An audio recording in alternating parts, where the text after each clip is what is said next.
atravesar un bosque inaccesible, como si hubieras volado y encontrarte atrapado en medio de las ramas de un árbol. Era otoño de 1970. Santiago Vilca se disponía a bajar al pueblo. La tarde era hermosa. Los árboles se meneaban como si danzaran producto del viento. Las hojas caían en el camino serpenteante. Las aves parecían haber desaparecido. No había el ruido que solía hacer. Solo se oían el crujir de las ramas y el revoleteo de las hojas formando remolinos. A lo lejos se veía el pueblo al cual se disponía a visitar como todos los sábados después de haber trabajado toda la semana en el campo. Para él era su única distracción. Ya finalizada la tarde, Santiago se dispone a regresar a su casa. El trayecto era largo y extenuante. En su cinto, como siempre, llevaba su linterna, única y fiel compañera de aventuras en noches oscuras. Para Santiago no existía el miedo ni la cosa mala. Caminar de noche es para machos, solía decir, cuando los amigos que tenía en el pueblo trataban de asustarlo contándole historias macabras. Aquel día que ocurrieron los hechos, saliendo del pueblo sintió un escalofrío que recorría todo su cuerpo.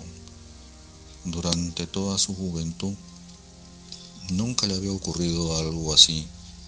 Además, se percibía un ambiente de total calma, algo inusual. Entonces recordó la frase que les dijo a sus amigos como para darse un poco de valor.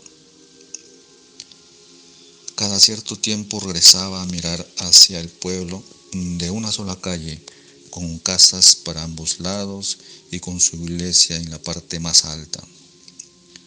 Conforme avanza, se va adentrando más al bosque y ya no tiene caso regresar a mirar al pueblo porque los grandes árboles no lo permitían.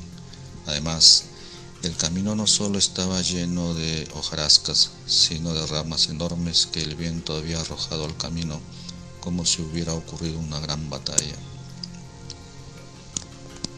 Los pelos se le erizaron.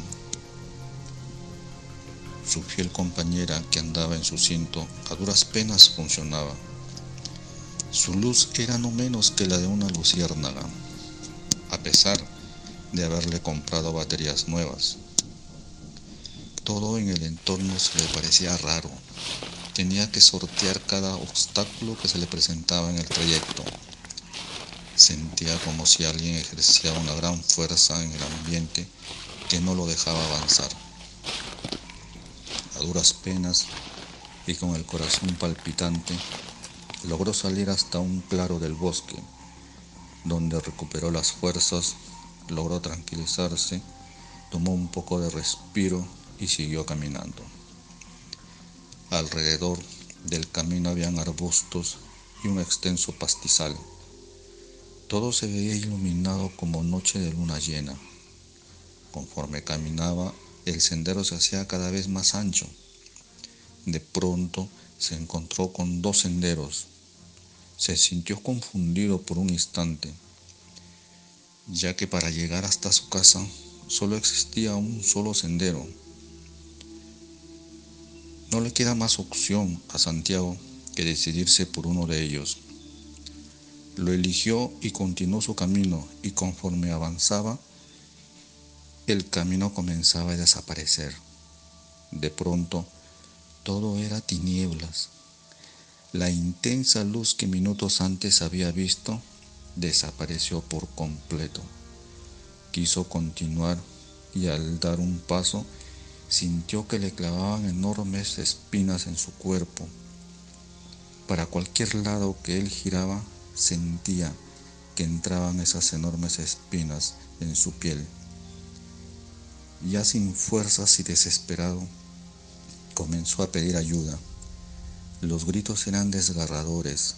El pánico y el dolor recorrían su cuerpo.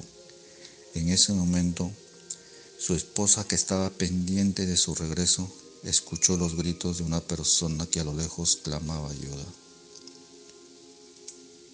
Su esposa corrió hacia la otra habitación donde se encontraba su suegra rezando como todas las noches solía hacerlo.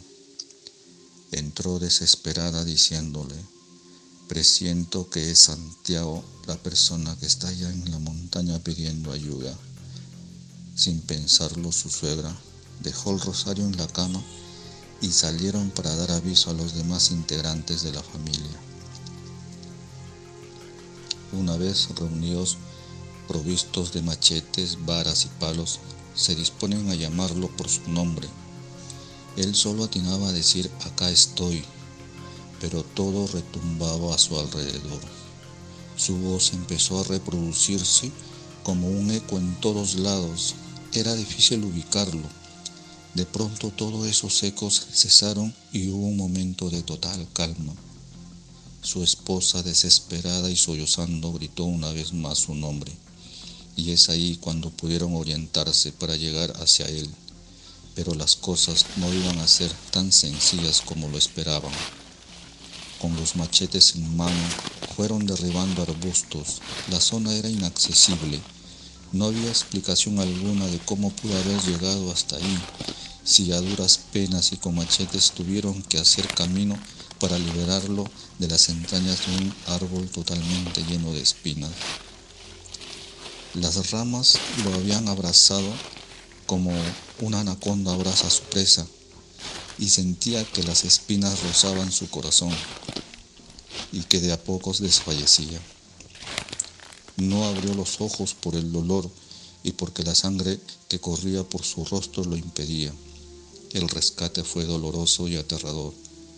Al ver su cuerpo maltratado, todos quedaron atónitos y sin aire. Su esposa limpió su rostro, lo envolvieron en una manta y lo llevaron por la trocha improvisada hacia la casa. Santiago Vilca se recuperó semanas después de aquella aterradora experiencia. Aún tiene las marcas en su cuerpo y el árbol aún sigue en pie hasta el día de hoy.